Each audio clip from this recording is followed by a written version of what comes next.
दोस्तों नमस्कार। दोस्तों आज 26 जनवरी नहीं है, आज 6 फरवरी का दिन है और 26 जनवरी को दिल्ली में जो कुछ हुआ उसे समूचे देश ने देखा, समूची दुनिया ने देखा। और 6 फरवरी आज के दिन जो समूचे देश ने हुआ उसे शायद दिल्ली ने भी महसूस किया और अंतर्राष्ट्रीय बिरादरी ने भी देखा कि दरअसल आंदोलन के तौर तरीके किस तरीके से धीरे धीरे भारत में विस्तार पा रहे हैं। दरअसल 26 जनवरी से 6 फरवरी तक के सफर को अगर समझना शुरू कीजिएगा तो आज बेहद गंभीर सवाल हम आपके साथ रखना चाहते हैं। ये ऐसे सवाल हैं जिनके भीतर इस देश के कृषि मंत्री ने पार्लियामेंट के भीतर जो 2-3 सवाल उठाए उसका भी जवाब जरूर मिलेगा। इस देश के भीतर में जो दिल्ली की सीमा पर कीलें उगा दी गई और उसके ठीक समानांतर मिट्टी डालकर किसानों ने फूल उगाने की सोच को पैदा किया, हमें लगता है आज उसका विश्लेषण भी करने की जरूरत है। और समूचे देश में 3 घंटे के चक्का जाम के बाद किसान अपने अपने घर लौट गए। जो आंदोलन कर रहे थे वो आंदोलन स्थल पर लौट गए। सब कुछ बेहद शांतिपूर्ण तरीके से हुआ, लेकिन दिल्ली को किसी ने छुआ तक नहीं। यह संकेत आज इस बात की दिशा में ले जाते हैं कि क्या वाकई लंबे वक्त तक सरकार अपने अहंकार के साथ या अपने बनाए कानूनों को अहंकार के लपेटकर इस देश को परोसने की दिशा में टिकी रहेगी, या फिर इस देश में आंदोलन करता हुआ किसान अपने आंदोलन से इस सरकार को इस बात का एहसास दिला देगा कि दरअसल सरकार देश नहीं होती है, किसान देश हो सकता है, मजदूर देश हो सकता है, नागरिकों का समूह देश हो सकता है, लेकिन सत्ता और सरकार कभी भी देश नहीं होती है। और इन दोनों के बीच मोटी लकीर अगर बैरिकेड्स की कील की खींची गई तो उसके समानांतर मिट्टी डालकर फूल उगाकर इस बात का एहसास तमाम जगहों से दिया गया कि दरअसल हम तो इस जमीन से जुड़े हैं। लेकिन हमें लगता है कि आज कई सवाल बेहद गंभीर हैं। 2-3 सवाल इसलिए महत्वपूर्ण हैं क्योंकि इस देश के एग्रीकल्चर मिनिस्टर ने पार्लियामेंट के भीतर बाकायदा चर्चा में इस बात का जिक्र किया कि इस देश के भीतर में वह खून से खेती नहीं सींचते हैं, वह पानी से सींचते हैं। खून से सींचने का काम तो उन्होंने कांग्रेस पार्टी का नाम लिया। इतना ही नहीं, उन्होंने यह भी कहा इस कानून में काला कहां है यह तो बताइए हमें, हम संशोधन कर देंगे, हम हटा देंगे, लेकिन कोई बताता ही नहीं कि काला क्या है। दरअसल आज इसी अक्ष में किसानों के आंदोलन के इस नए तेवर को समझने की जरूरत है कि किसान जिन बातों का भुक्तभोगी रहा हुआ है, सत्ता और सरकार उसे नहीं समझ पाएंगे। भारत ही नहीं दुनिया ने जब 21वीं सदी में कदम रखा, उस 21वीं सदी के पहले 20 साल में इस देश में वाकई खून से खेती हुई है। हर घंटे ही नहीं, हर 40 मिनट में एक किसान ने खुदकुशी इसी देश में की है और यह सरकारी आंकड़ा है, एनसीआरबी का ही आंकड़ा है। इतना ही नहीं, जब इस बात का जिक्र किया गया कि दरअसल इस कानून में काला कहां है, तो फिर याद कीजिए जब संविधान बन रहा था, उस संविधान की पहली ड्राफ्ट कॉपी को लेकर जब राजेंद्र प्रसाद महात्मा गांधी के पास पहुंचे तो महात्मा गांधी ने उस संविधान को देखने पढ़ने के बाद यही कहा, इसकी आत्मा तो गरीबों के साथ जुड़नी चाहिए, इसके सरोकार तो इस देश के गरीब और बहुसंख्य तबके के साथ जुड़ने चाहिए। वह संविधान में कहीं नजर नहीं आता है। और उसी के बाद इस कॉन्स्टिट्यूशन का जो 4th चैप्टर है, जिसको हम लोग नीति निर्देशक तत्व कहते हैं, डायरेक्टिव प्रिंसिपल्स कहते हैं, उसको जोड़ा गया।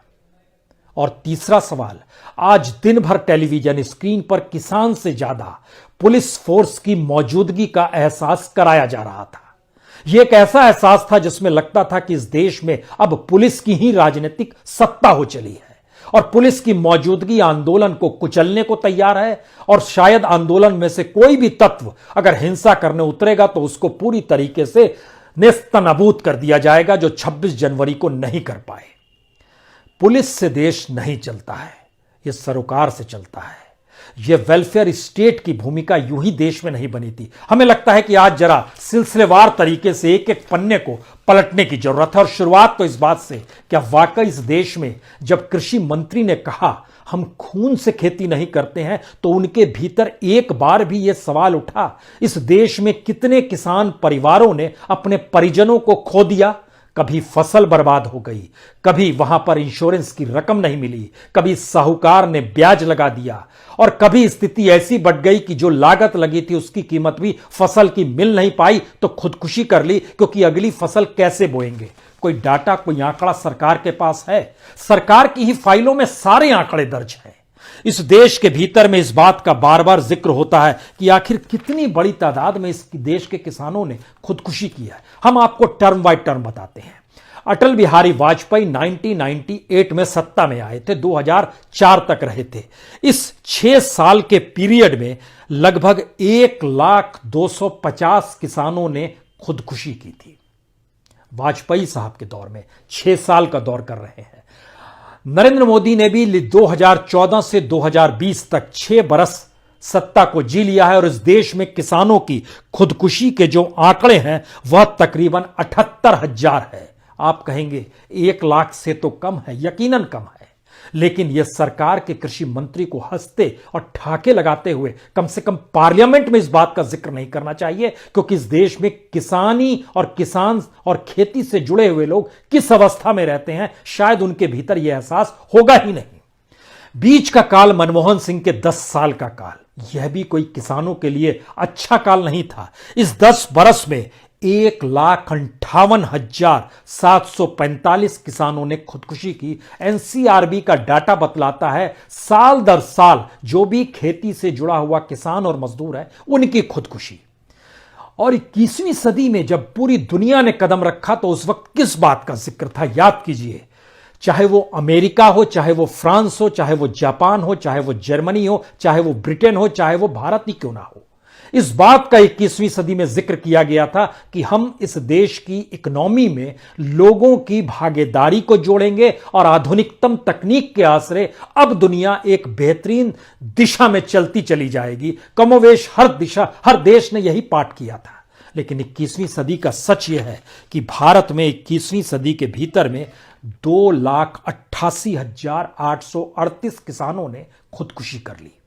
इन 20 बरस को अगर दिन में कन्वर्ट कीजिएगा तो 7,300 दिन होते हैं। इसको जब मल्टीप्लाई कीजिएगा तो आपके हाथ में आएगा हर दिन तकरीबन 40 किसान खुदकुशी कर रहे थे। और हर दिन को जब हर घंटे में कन्वर्ट कीजिएगा तो हर दिन 1.6 यानी हर 40 मिनट में एक किसान खुदकुशी करता रहा।